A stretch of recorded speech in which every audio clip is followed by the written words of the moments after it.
This weekend the Championship football did not disappoint. Let's jump into it.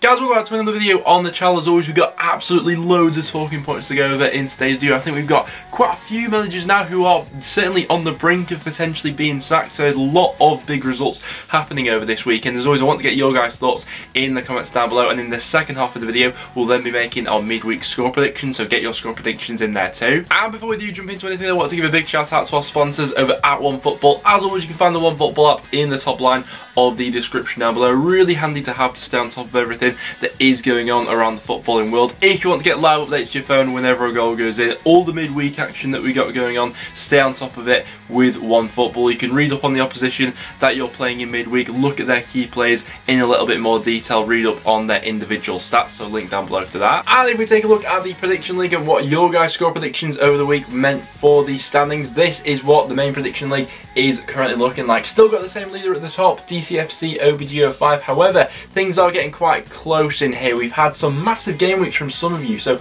Will Budgeon, Mr. Testosterone and RUFC Vlogs all having 10 points this game week, which is absolutely huge. Into the League 1 prediction league, this is what it is currently looking like. So a few of you have slipped in from the main prediction league, but only 4 points separating the bottom of League 1 to the top of it at the moment. And then this is how the League 2 prediction league is looking like. So a few new entries actually into the League 2 prediction league. I really need to pull my finger out here. I'm still rotting away in the non-leagues of the prediction leagues at the moment, but shout out to everyone who is on the ball at the moment. But without any further ado, guys, let's jump into this one. And so let's start out with Friday night's game. That's all Northern getting back to winning ways against Blackburn Rovers 2-1 in this game. Now, I can't lie, when I saw the starting lineup, I was a little bit sceptical for this one. Alex Neil had switched around the system a little bit. He went to a 5 at the back system with 2 wing backs, and it was those 2 wing backs who combined for the opening goal. Lovely ball from the right hand side from Alan Brown into Greg Cunningham, who just smashes it brilliantly into the bottom corner to make it 1-0 to North End. Preston very much in the ascendancy in that first half. Blackburn didn't click up into gear whatsoever. Liam Lindsay gets the second goal for North End, really poor defending this time round from Blackburn Rovers, and obviously they do get back into the game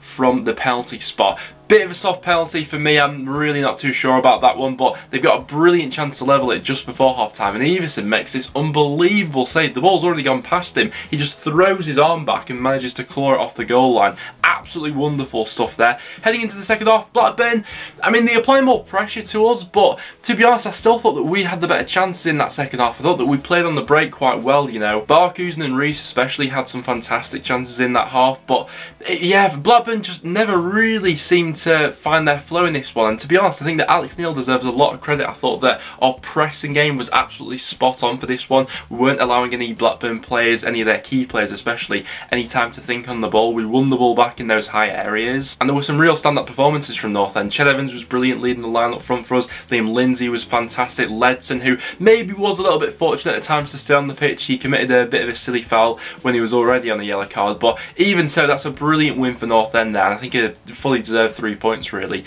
with how the flow of the whole game went. Next up then to Saturday's early kickoff, we had Forest against Bournemouth playing out a goalless draw. Bit of a frustrating one from Bournemouth's point of view really. They never quite seem to get going, but I think that a lot's owed to how well and structured this Nottingham Forest side were. Bournemouth obviously went for that midfield combination of Ben Pearce and Jefferson Lerma, both being those sitting midfielders. With that, they obviously give that back line a lot of protection. However, going forward, they were just a little bit too slow with their build-up play. A lot of this game was spent, you know, trying to build the play out from the back, going side to side. Those penetrative passes that maybe someone like a Lewis Cook could offer just weren't really on show all too often here, you know. When Jack Wilshere got on the ball, he looked pretty good, looked to make things happen going forward, but Forest did really well to shut him down, you know. His involvement with this game was fairly limited. Couple of chances first half, Long had a header which looped over the bar, and Stanislas had a shot which just went wide, but yeah, apart from that, there were half chances here and there really. Forest had a good chance second half, Glenn Murray from the corner, which Ben Pearson cleared off the line, but apart from that, yeah, game of half chances really. Decent point for Forest. I think that now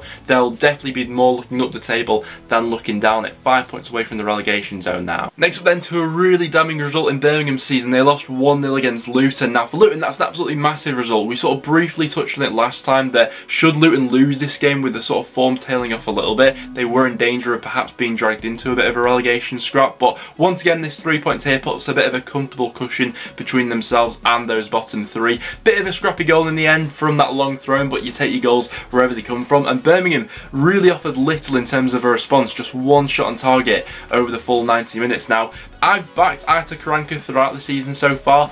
I think that's becoming incredibly hard to do with the current situation they find themselves in now. I think that on paper, this Birmingham squad right now is stronger than it has been in previous years, and the results are just getting worse and worse.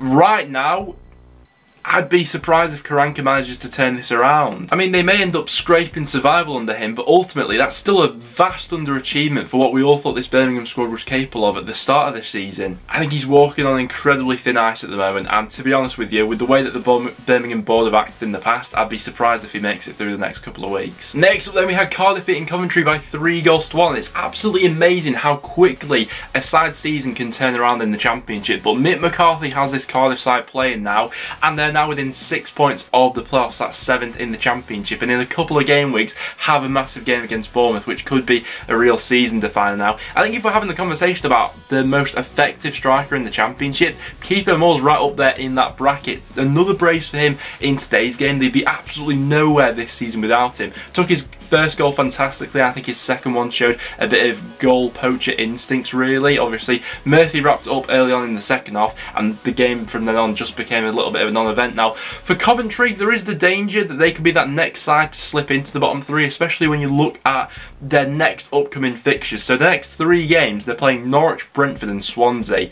They'd be looking to come out of that sort of run with like a couple of points maybe. So if they were to lose all 3 of those games, there is the real possibility that a couple of sides below them could overtake them, and obviously that sort of thing then could spiral into a bit of bad form for the rest of the season. I still believe in the quality that they have there, but losing breeds negativity, and sometimes that can, you know, overtake a club. We've seen that happen in the Championship over recent years. For Cardiff, they'll now be saying the sky's the limit, and a part of me, I'm not going to lie, does kind of want Cardiff to make the playoffs, only because I predicted them to finish in the top 6 at the start of this season, and should they make it, that prediction then looks a little bit less silly. But yeah, they're on a great run with Mick McCarthy at the moment, aren't they? Next up, let's go to Derby, as they saw Borough by 2-1. It was a brilliant first opening half an hour from their home side here. The first goal coming from quite an inventive set piece. Obviously they've been working on that one throughout the week on the training ground. Lee Gregory getting his first goal for the club, and the second one being an absolute thunderbolt from Colin Kazum-Richards. And I mean, listen, I'm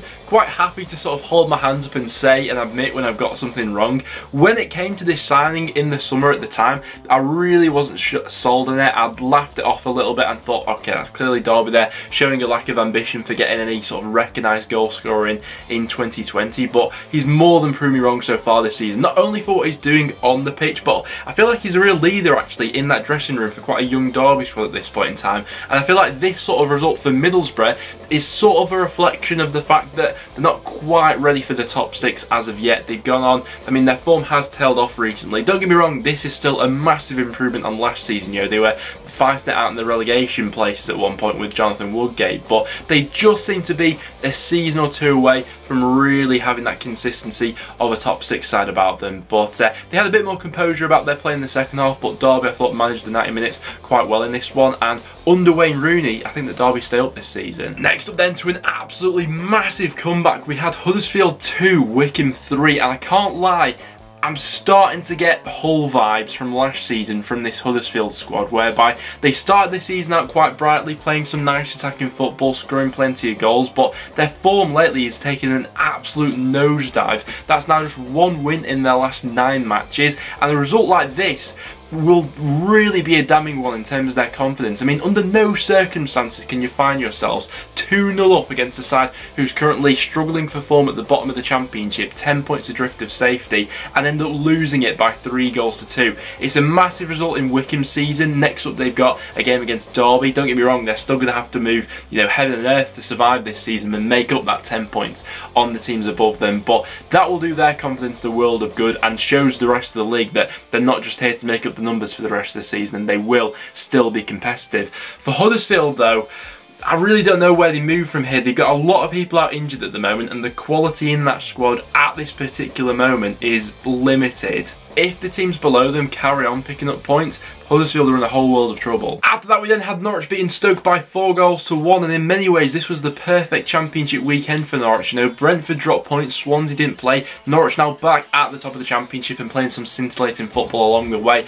The thing that Norwich have the edge over the other promotion chasers at the moment is the fact that they have that know-how of how to get over the line. They were in this exact situation a couple of years ago, and I mean, yeah, this was the Norwich that we've all become accustomed to over the last few years, really. The first goal, some brilliant build-up play, lovely give and go between Vrancic and Cantwell, and a lovely finish to go along with it. Emi Buendia, absolutely instrumental once again. We said how big he'd be coming back into this Norwich side. He was absolutely fantastic. Some good pressing football from the front in this one, and Stoke didn't really deal with Norwich's attacking threats as well as probably a lot of people thought they would. Obviously defensively, that's been one of their major assets lately, but Norwich completely took control of this one. Now, Stoke, quite similar to Middlesbrough in the fact that they're probably about maybe a year away from properly being that playoff challenger. I think there's quite a few championship clubs who are in that sort of similar mould at the moment. Obviously the injury to Tyrese Campbell didn't come at a particularly great point at this season, and had that injury not happened, we may be having a different conversation right now. But I think there's about 6 clubs at the moment who are either on 39 or 40 points in the championship, all quite similar in terms of where they are as a team right now, and it may just take that extra boost of quality in the summer transfer window to push them onto that next level. But for Norwich here, brilliant weekend of football. Next up then we have Millwall beating Reading by 2-1. Millwall's impressive run of form continuing, unbeaten for another week now, and these are the sort of games that Reading have been dropping points in more than often in recent weeks. Now, it was a good start for Reading here. It was a bit of a calamity at the back for Millwall, the goal they gave away. It was a long throw. I think it was Williams who had miscontrolled it in midfield, and then Semedo just launches it into the back of the net. Bilkowski out of his net. It's a fantastic finish. They had other chances in that half to go 2-0 up before half time. Had they done that, Millwall might not have sensed they had a way back into it in the second half, but a brilliant save by Bilkowski to now Lucas João in a 1v1. Usually this season we associate him with scoring those sort of chances, but credit to Gary Rowett, I think his subs changed the game. So coming on in the second half, they had Mason Bennett, Jed Wallace, Matt Smith and Tom Bradshaw, all of them being involved in the goals, and there was a bit of speed about them in the final third, which I like for each of these goals here. So the first one coming from Matt Smith, nice little dummy from Jed Wallace into the path of Bradshaw, and a nice little bit of link-up play between himself and Smith, who finished well. The second goal really well taken here by Mason Bennett, who latches onto it to make it 2 for Millwall. And it is real fine margins in these sort of games. You know, Reading had a penalty appeal which was waved away at 1-1, but credit to Gary Rowett at the moment, because Millwall are a tough side to beat. And then next up we had Watford 6, Bristol City 0. Now I predicted a Watford win here, but I said it might be a bit of a cagey and tight 1-0 to the home side. They absolutely ran away with proceedings here, and I'm not gonna lie, this was the sort of side that I expected Watford to be this season. Don't get me wrong, I'm not expecting them to win 6-0 every week, but in terms of the speed of which they were attacking Bristol City, I mean, their pace on either flank absolutely killed them in this game. Sema alongside Sarr were absolutely brilliant on either flank, but in terms of the movement, the understanding between the players, it was clinical stuff from Watford here. You know, a few times earlier on this season we'll have seen them take the lead and just sort of sit on that. That wasn't the case at all in this game. They sort of sensed the blood that was there for this Bristol City side, and they absolutely capitalised on that. With Bristol City, I mean, a 6-0 is a real damning result for Dean Holden, isn't it? It's tough to come back from. I've been sort of holding back on my real criticism of him as of late because of just the amount of injuries this Bristol City side has at the moment. It's obviously not easy to sort of manage. However, there's been an obvious tail off in their form recently. I think that those questions by Bristol City fans and, you know, fans of other clubs in the Championship are starting to be asked now, and I think understandably so, really. From Watford's point of view, this was absolutely brilliant, and I'm a little bit annoyed that they've now found their flow, and next up they're playing North End at Deepdale. And then to finish off today's video, we had Brentford's unbeaten run coming to an end as Barnsley beat them by 2-0. Now maybe it was going to be one of the only ways that Brentford's unbeaten run was going to come to an end, was against quite a high pressing, energetic side like Barnsley. Each of their goals coming from quite fast play in the final third. Chaplin with the opener and then Morris in the second half. I think that they did really well, especially to limit this Brentford side in the final third. You know, they've been the most free scoring side in the Championship as of late. From a Brentford perspective, I don't think that we can afford to read all too much into this just yet. I mean, they've been on this incredible run of form, and at the end of the day they've only lost 1 game since October, which is absolutely staggering. What's going to be most interesting from their point of view is how they react to this. Obviously we saw them go on a similarly amazing run of form towards the end of last season. I think they won 8 games in a row. As soon as that came to an end, they were never really able to pick themselves back up from it. In midweek, they got a derby coming up against QPR, which is going to be a very interesting one. Obviously, QPR's form has started to pick up lately, but yeah, definitely keeps the Championship interesting at the top of the table, and that's a superb result and performance in there from Barnsley. But guys, there were all the matches that we had going on in the Championship over the weekend, so as always, do get your thoughts in the comments down below in terms of what you guys made of your team's performance. In terms of my goal of the weekend, I'm going to give that to Colin Kazim-Richards for his absolute rocket he scored this weekend. And then for my result of the weekend, I mean, it seems harsh not to give it to Watford for scoring 6 goals, but I'm going to give it to Barnsley for putting an end to that unbelievable unbeaten run that Brentford have gone on recently. So do get all your thoughts in the comments down below, but without any further ado, let's jump into my midweek score predictions. So heading into my midweek score predictions, first up we're going to Deepdale. We got Preston going up against Watford. Now arguably each club coming off the back of one of the best performances each they've had of the season so far. Preston, brilliant pressing game against Blackburn,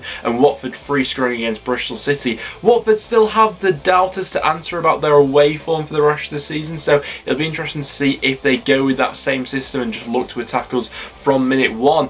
I'm going to go for a draw here. I think I'd take that as a North End fan in this game. I'm anticipating a tough game, but if we press Watford like we did Blackburn over the weekend, we could get a little bit of joy out of this one. Stoke up against Sheff Wednesday, probably not going to be the most goals in this one this weekend, although whenever I seem to say that, it always ends up being a bit of a goal fest. Saying that, I'm going to go for a 0-0 draw in that game. I think that Stoke will look to solidify themselves after how the weekend went against Norwich. Obviously, Sheff Wednesday not in action. Bristol City up against Reading, and we're going to back Reading for that game. I think that I've seen more from them recently, albeit they have been dropping a few silly points recently. Bristol City, I'm not sure where they turn this corner. I'm going to go 2-0 Reading in that game. Middlesbrough up against Huddersfield. Huddersfield similarly on an awful run of form at this point in time. Borough themselves aren't doing great, but Huddersfield are really in danger of being dragged into this relegation scrap, which may happen if they lose once again, which I think they probably will. I'm going to go 2-1 Middlesbrough in that game. Wycombe up against Derby is an absolutely fascinating game because, I mean, Derby's record against the sides that are currently below them so far this season has been absolutely horrific so far this season. I mean, if they lose this game, they pretty much undo all the good work that they've done over this weekend, and history over the season so far would suggest that that might be likely to happen. Obviously, Wycombe will be riding high on the confidence after that comeback against Huddersfield. I'm going to go 1-0 Wycombe in that game. If Derby show up, they're more than capable of winning this game, but they've just slipped up in these sort of games one too many times so far this season. After that, we got Luton going up against Cardiff. Cardiff on a really good run of form at the moment under Mick McCarthy, unbeaten since he has come in. They've been scoring more goals. Kiefer Moore has been absolutely brilliant. I'm going to go 2-1 Cardiff in that game. Coventry up against Norwich. Norwich really looked to have their mojo back at the weekend, looked to have their goal scoring touch. Obviously, Buendia being back had an influence on that, but Todd Cantwell as well, really good, and obviously Teemu Pukki back within the goals. I'm going to go 3-1 Norwich in that game. I think that Coventry maybe conceding just one too many goals at the moment. Millwall up against Birmingham. I'm going to back Millwall. Gary Rowett has seemingly turned things around there at Millwall recently. The same can't be said for Aitor Karanka at Birmingham. I'm going to go 2-0